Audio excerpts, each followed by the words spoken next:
வணக்கம் உறவுகள், நண்பர்கள், தமிழ் சொந்தங்கள்லாம் நீங்கள் எப்படி இருக்கிறீங்க? நல்லா இருப்பீங்கன்னு நான் நினைக்கிறேன். நானும் அதேபோல தேவனுடைய சுத்த கிருபையால நல்லபடியா இருக்க தேவன் கிருபை செய்திருக்கிறார்.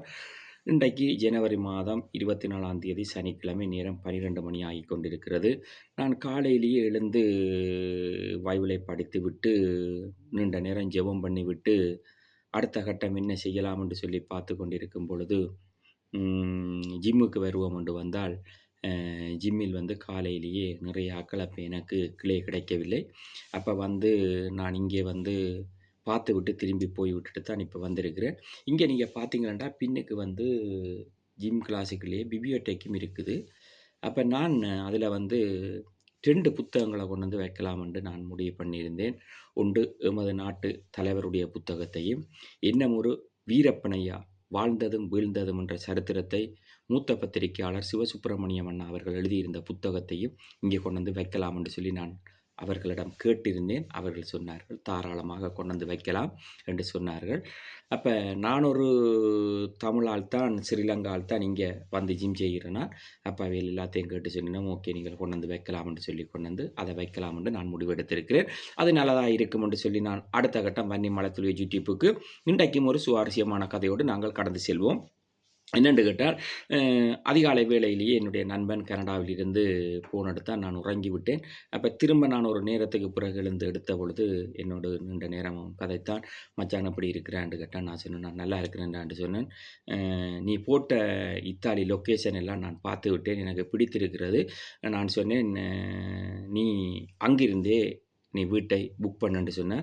அப்ப அவன் கேட்டது 2 கிழமைக்கு. 2 கிழமைக்கும் அவர்களில் 4 பேருக்கும் €1178 39 சென்டி அவ்வளவுத்துக்கும் 2 கிழமைக்கு அவர்கள் வீட்டுக்கு மாத்திரம் எடுத்திருக்கிறார்கள். அவன் அதை புக் பண்ணிட்டான். நல்ல மாரி புக் பண்ணிட்டான். "வருகிறேன், நீ வாரியா மச்சான்" என்று கேட்டான். நான் சொன்னேன், நான் உடன் வர முடியும். சனியும், ஞாயிறும், திங்களும் 3 நாளுக்கு எனக்கு விடுமுறை கேட்டு வருகிறேன் என்று சொல்லியிருந்தேன். "நீ வா" என்று சொல்லி நீண்ட நேரம் என்னோடு பழைய நினைவுகளை கதைத்திருந்தான். கதைக்கும் பொழுது சொன்னான், மச்சான், நான் ஸ்ரீலங்கா 2027 போறேன். நான் முதல் முறை 2 தரம் போயிருந்தேன்டா. வீடு கட்டி முடிச்சுட்டேன். 2027 வீடு கட்டி ஃபுல்லா வேலை முடியுது. நான் போய் திறப்புலாக போறேன். நீ வருகிறாயான்னு கேட்டேன். நான் சொன்னேன், நான் அதுக்கு முதலே வெளிக்கிட்டுருவேன். நீ போற காலத்துக்கு முதலே நான் ஸ்ரீலங்காவுக்கு வெளிக்கிட்டுருவேன். எனக்கும் புதுக்குடியிருப்பில வந்து வீட்டு டொசியர்கள் எல்லாம் குடுத்து, வீட்டுக்குரிய அ என்னுடைய பேருக்கு எல்லாத்தையும் செய்றதுக்கு தம்பி எல்லா வேலையும் பார்த்து கொண்டிருக்கிறார். அப்ப கட்டுமான பணிகள் தற்போது நிறுத்தி இருக்குடா. தொடங்குறதுக்குரிய ஆயத்தம் நடந்து கொண்டிருக்கு. நான் தொடங்கி அந்த இடத்துல ஃபுல்லா எல்லாம் கட்டி முடிச்சு பிறகு தான் நான் வருவேன். ஆனா அதுக்கு முதல்ல நான் ஒருக்கா நேரத்துக்கே போயிருவேன் என்று சொல்லியிருந்தேன். "சரி மச்சான், நான் வந்து உனக்கு திகதிகள், டேட்டுகள் எல்லாத்தையும் இத்தாலி வரைக்கும் போடுகிறேன். நீ வான்னு" சொன்னா. நான் சொன்னேன், "உனக்கு கார் உன்னுடைய லைசென்ஸுக்கு அங்க எடுத்து ஓடலாம். நீ அங்க கார் எடுக்கலாம். ஒண்ணும் பிரச்சனை இல்ல."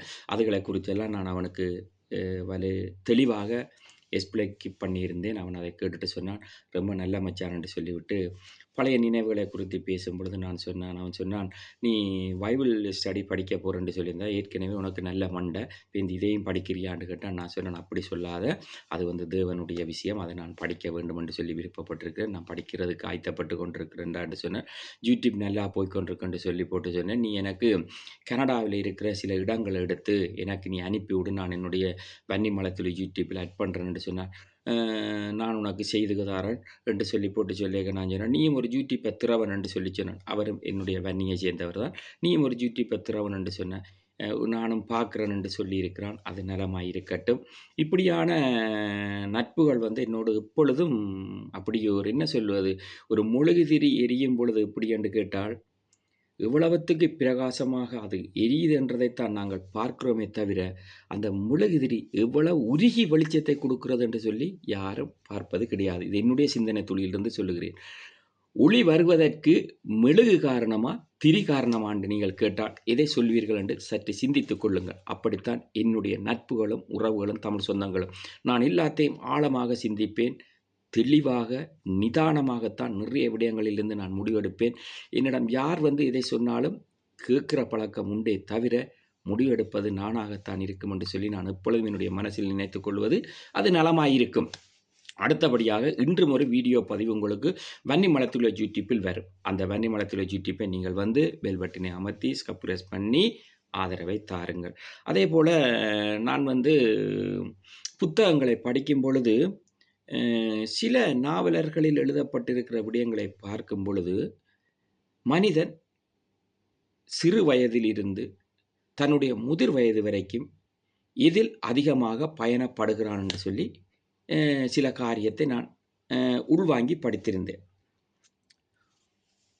ஒன்று பெண்ணாசை, ஒன்று பொருளாசை, ஒன்று மண்ணாசை. இந்த மண்ணாசையும் இருக்கும், பொன்னாசையும் இருக்கும், பெண்ணாசையும் இருக்கும் என்று சொல்லி அந்த நாவலுக்குள்ளால நான் சில விடயங்களை பார்த்து கொண்டேன். நான் அதிலிருந்து தெரிந்து கொண்டது பெண்ணாசையையும் நான் அதிலிருந்து கைவிட்டு விட்டேன்.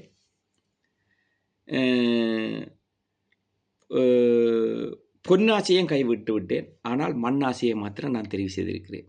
ஏன் மண்ணாசையை தெரிவு செய்திருக்கிறேன் என்று உங்களால் கணிக்க முடியுமா? இந்த உலகத்தில் நீங்கள் எதை தேடினாலும் எங்களை கடைசியில் வரவேற்கிறது மண் மாத்திரம்தான்.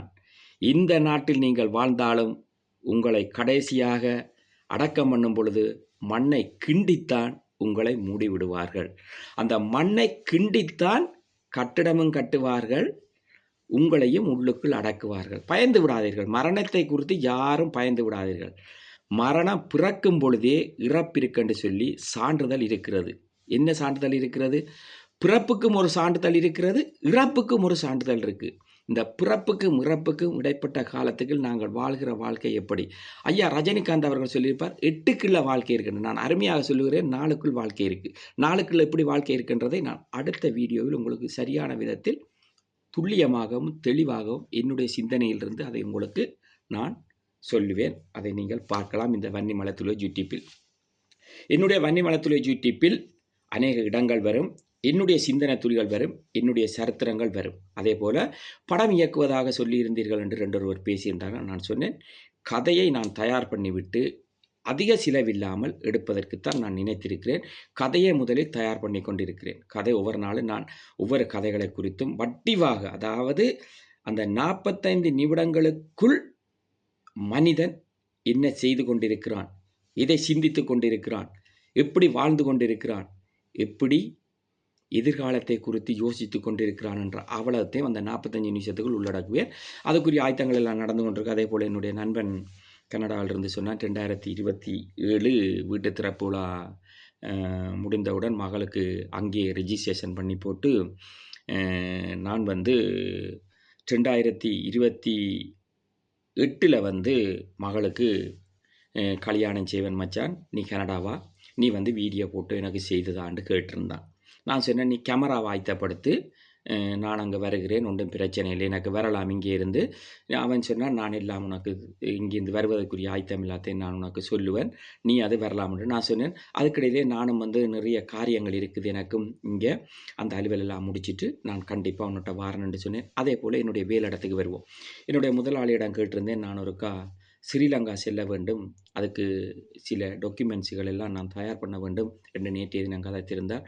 அதுக்கு முதலாளி சொன்னார், ஒன்றும் பிரச்சனை இல்லை, நீ முதல்ல வந்து இந்த ஆண்டுக்குள்ளே இருக்கிற அலுவல்களை எல்லாம் கொஞ்சம் கொஞ்சமாக சரி செய்து போட்டு. நான் சொன்னேன், இல்லை நான் இந்தியா போவதற்காகத்தான் நான் உன்னுடன் லீவுக்கு கதைச்சிருந்தனால், ஆனால் அதுக்கிடையிலேயே நான் ஒருக்கா ஸ்ரீலங்கா ஒருக்கா போயிட்டு வரலாம் என்று சொல்லி நான் விருப்பப்படுகிறேன் என்று சொல்லும் பொழுது, அதை பற்றி ஒரு சிலரோடு கேட்கும் பொழுது கதைக்கும் பொழுது சொன்னார்கள், ஒரு தடவை நாங்கள்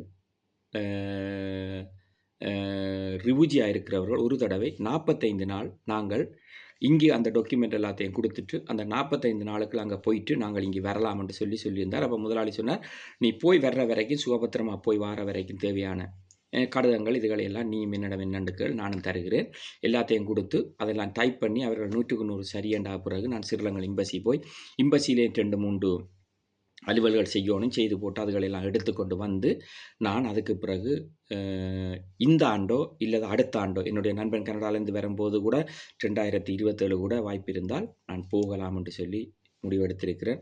அதை தேவன் செய்வார். மனிதர்களோடு நாங்கள் மாமிச பிரகாரமாக போய் நின்று மல்லு கட்டுவதோ, இல்லது போராடுவதோ அது எல்லாம் நல்ல பழக்கம் இல்ல. பிடிக்கவில்லை என்று சொன்னால் அமைதியாக விலகிவிட்டு நம்முடைய பாதையில் நாம் போ வேண்டியதுதான். புதுக்குடியிருப்பில் அழகான ஒரு வீட்டை கட்டி, அழகாக ஆராதிப்பதற்கு ஆயத்தங்கள் நடந்து கொண்டிருக்கிறது.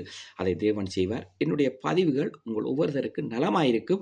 உங்களையும் அடுத்த கட்டத்துக்கு எடுத்து செல்லும் என்று சொல்ற பிரியஜனத்தோடு தான் இந்த பதிவுகளை நான் வைத்துக் கொண்டிருக்கிறேன். வன்னிமலை தொழில் யூடியூப் வாங்க, பெல் பட்டனை அமர்த்துங்க, சப்ஸ்கிரைப் பண்ணுங்க. அடுத்த அப்டேட்டில் சந்திப்போம். நன்றி வணக்கம் கூறி உங்களிடம் இந்த விடைபெற்றுக் கொள்கிறேன். உங்கள் அன்பு என்ற நன்றி வணக்கம் நண்பர்கள், தமிழ் சொந்தங்கள், உறவுகள் அனைவருக்கும்.